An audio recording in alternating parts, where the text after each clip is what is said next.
Alright guys, welcome back for another video on Kuroko Possible, and today we're going to talk about the Gintama collaboration. Now, even though I'm based on the North American server and this event is not there, it is available on the Southeast Asia server, and I know some people have been asking me to do a guide on it as well, so I'm just going to cover it for completeness regardless. Okay, now for the Gintama collaboration, there are going to be 4 characters, so we're going to get Gintoki and also Kagura, who are available right now.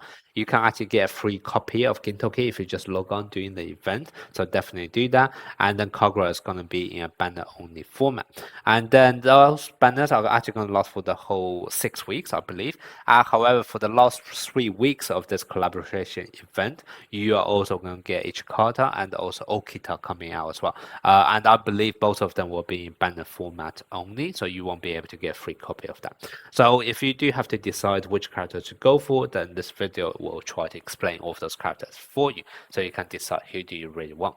Now, one thing to always bear in mind, well, 2 things to bear in mind for this collaboration event actually. Number 1 is that these 4 characters are all having different positions and they all play very differently. So depending on your own play style, you may already be able to decide which character you want to summon for. However, the other thing to bear in mind is that if you're just a collector point of view, those 4 characters, they are part of a Gintama collaboration, which have never had a rerun in the Japanese or the Taiwanese servers for the last, I don't know, 2 years or so. The game has been out. So it's possible this is going to be the only chance for you to actually obtain those characters. So if you're a bit of a collector fan, then have a bit of FOMO, you don't want to miss out, then you have to go after all 4 of them for the time being, because otherwise you may never have another chance of obtaining them. Okay, so those are some things for you to bear in mind in terms of whether or not you actually want to decide to summon it for them. And also on that note, you don't actually have to max them out completely during the event. You just need to get a base copy, because even if you actually basically don't actually buy the talent cards or summon for their awakenings, etc., that's absolutely fine, because in the future, even after the event is gone, you're always capable of buying the talent card for them in the shop, and it's also going to be the same thing for the awakening dupes as well. So as long as you get the first copy of each of the characters, then it's absolutely going to be fine. You can just train them up at a later date. So if you're on a tight budget, however, a bit of a collector, don't worry about trying to train them up. Simply just save enough diamonds so that you're able to get 1 base copy for those 3 characters. And because Gintoki is already getting it for free, you'll then be able to collect them all during this event. All right. So with that all being said, let's quickly do an overview of the 4 characters, and also I'll talk about what's, in my opinion, going to be the priority if you have to make a choice between them. So all 4 of these characters are actually just going to be a clone of characters kit from a different mobile game, which is called Slam Dunk Mobile. And to be honest, I know a lot of people who play this game have also played that in the past. So if you already have played that, those 4 characters are going to be looking extremely to some of the characters you have seen in the past. Gintoki, for example, is just a clone of Fukuda. Kagura, for example, is just going to be a clone for short hair Sakuragi. And then Ichikata is just going to be a clone for Rukawa. And also Okita is just a clone for Fujima. Okay. For Ichikata and also Okita, they're a clone for both like the base version plus ultra version of Rukawa. And Okita is like a clone for both the base version and also the ultra version of Fujima. But basically, all of their kits are very similar.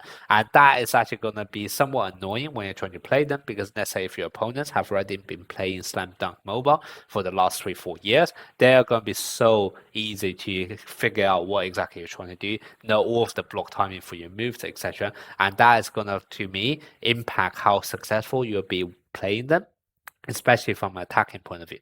Obviously, from defensive point of view, it's going to be less relevant, and that's also going to be something I will take into consideration towards the end of the video when I actually rank them in terms of priority, because for me, I personally feel like those 4 characters, you should probably be getting them for utility and defensive purposes rather than attacking purposes, purely because if you actually meet an opponent who has played Slam Dunk for the last 4 years, he will be able to guard every single one of your offensive moves because they have just seen it for so much time in the past. Okay.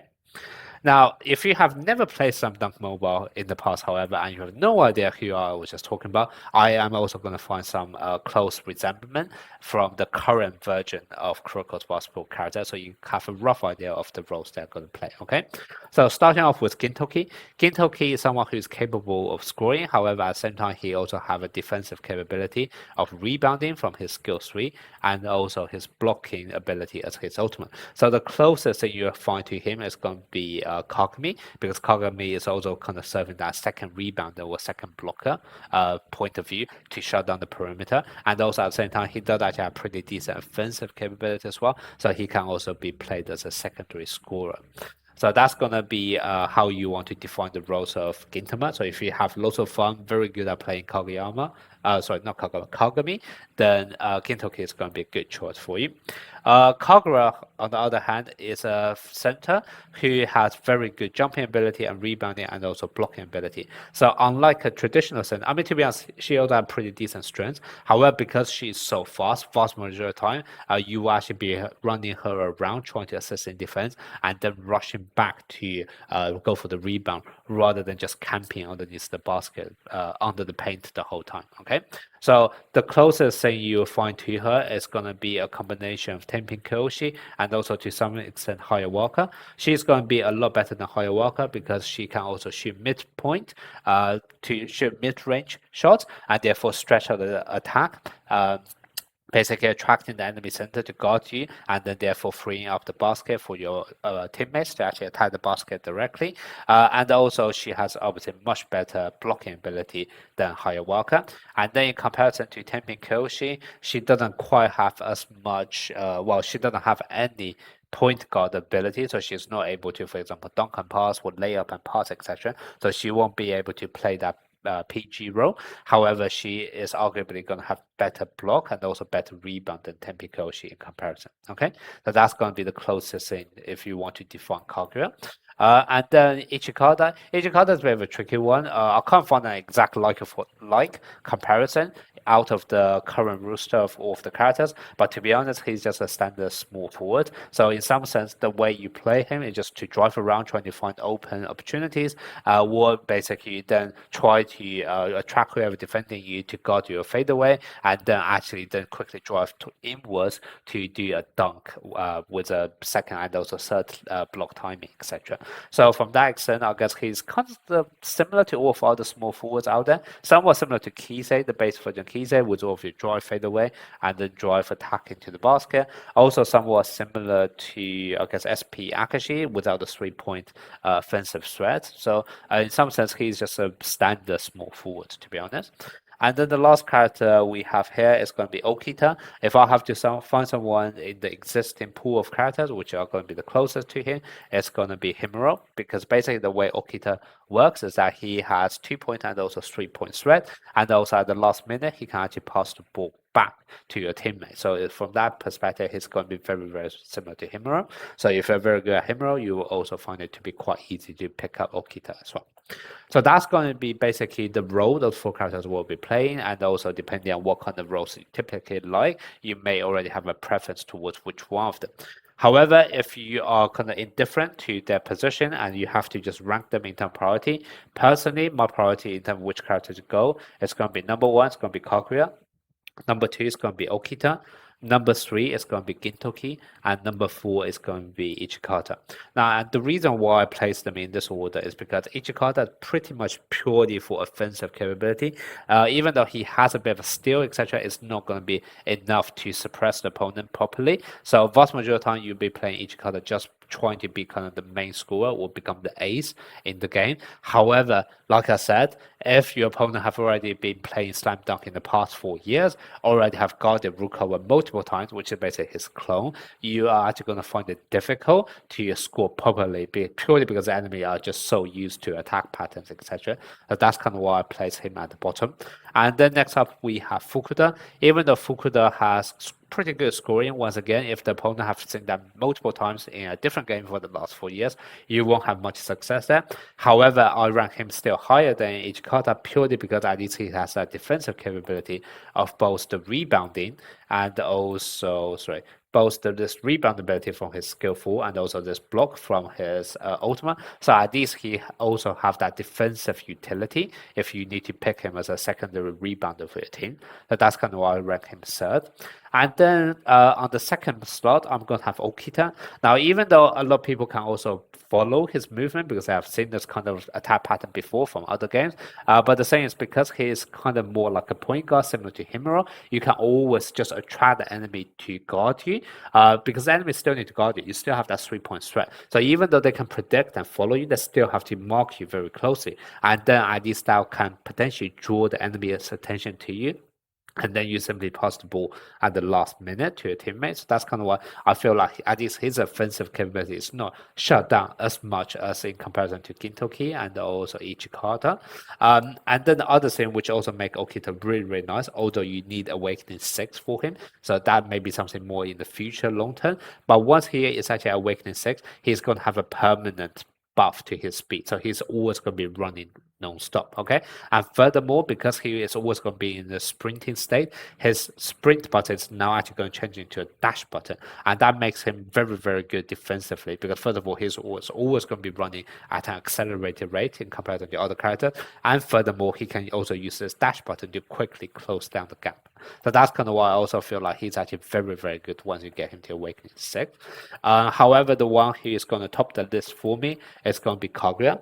Kaguya to me is just a complete deal.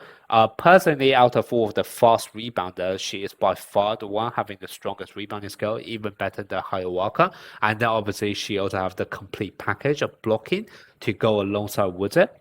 And then from scoring point of view, she is also very capable because she has the ability to catch and shoot. And what that basically means is that you are able to drag the enemy center to follow you, because if they don't follow you, it's going to be an instant open 2-point for you. And furthermore, if you are actually going to play her, I also recommend you to go for Awakening 2 on her as well. This basically allows her catch and shoot to also go into sidestep. So not only the enemy center has to come out to actually follow you, but also at the last minute you can also play a guessing game with the enemy center, because essentially the enemy center have to predict whether you're going to shoot standing still or whether you're going to do a sidestep left or sidestep right.